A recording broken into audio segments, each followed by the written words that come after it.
হেঁপাহৰ মাঘ বিহুলৈ মাজত মাথো কেইটামান দিন বাকী আছে আৰু মই বৰ্তমান উপস্থিত শিৱসাগৰ বানমুখ মটক গোহাঁইগাঁৱত আৰু মটক গোহাঁইগাঁৱত যিসকল ৰাইজ আছে সেইসকল ৰাইজে একেলগে ওলাই আহিছে আপোনাৰ এটা ভেলাঘৰ নিৰ্মাণ কৰি আছে আৰু ইয়াত ইকৰা গোটাইছে তেওঁলোকে বাঁহৰ কাম কৰি আছে নিজৰ কাম তেওঁলোকে নিজে কৰি আছে আৰু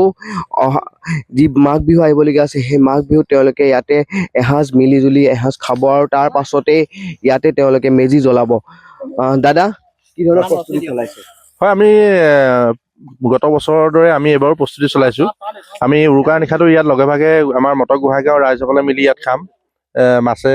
মাংসই আপোনাৰ ভাতে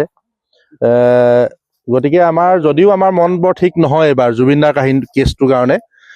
তথাপিও আমি এটা আমাৰ পৰম্পৰা যিটো ৰক্ষা কৰিবই লাগিব সেই ৰক্ষাৰ হেতু আমি এই উৰুকাৰ নিশা এই ভেলাঘৰতে এইবাৰ আমি সৰুকৈ নিৰ্মাণ কৰিছোঁ প্ৰত্যেক বছৰে আমি জাক জমকতাই কৰোঁ কিন্তু এইবাৰ আমি সৰুকৈ এটা নিৰ্মাণ কৰিছোঁ আৰু উৰুকা নিশাটো আমি ইয়াতে এসাঁজ খাম বুলি আমি মনস্থ কৰিছোঁ ইয়াতে আপোনালোকে মেজি জ্বলাম এই স্থানতে আমাৰ প্ৰত্যেক বছৰে মেজি জ্বলোৱা হয় আৰু ইয়াতে আমি মেজি জ্বলাম এজন জ্যেষ্ঠ আমাৰ লগত আছে কি ধৰণৰ প্ৰস্তুতি চলাইছে আগৰ ব্যক্তিজনে যিটো কথা কৈছে প্ৰকৃততে সেইটো বাৰু ঠিকেই আমাক মানে অলপ হতাশা কৰিলে জুবিনৰ কেছটোত লৈ যেতিয়ালৈকে মানে ন্যায় নাপায় আমি তেতিয়ালৈকে মানে মানুহবিলাকৰ মনবিলাক মানে সুস্থ নহয় গতিকেলৈ তথাপিও তাৰমানে আমি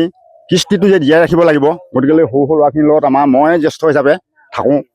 কিছুমান কাম শিকাই মেলি দিওঁ নজনাটো তথাপিও যা যোগাৰ কৰিছোঁ 3খন বিলত আমি জেং দিয়া আছে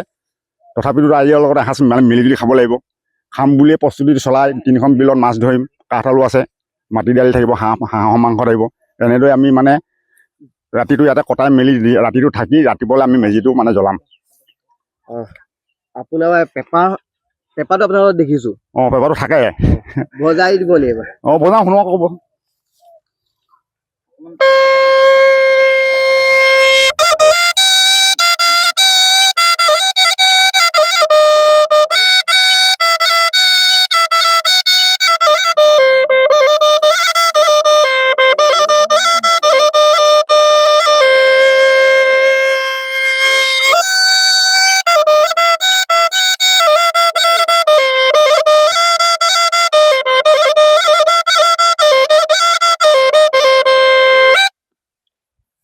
আৰু এটা কথা কওঁ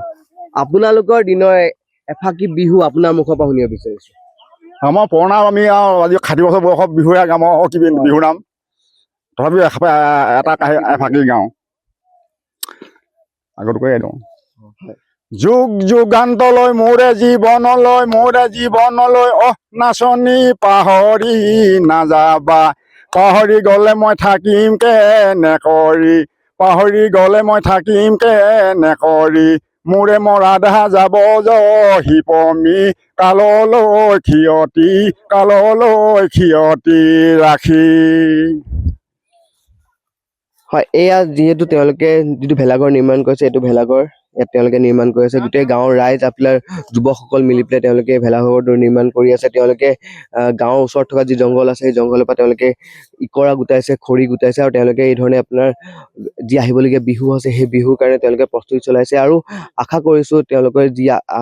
যি ধৰণে আপোনাৰ ভেলাঘৰ নিৰ্মাণ কৰিছে আৰু যি ধৰণে মেজিৰ কাৰণে প্ৰস্তুতি কৰিছে তেওঁলোকৰ বিহু যাতে ভালে যাওক যিকোনো খবৰৰ বাবে যোগাযোগ কৰক আমাৰ এই নম্বৰত 9181 307 2221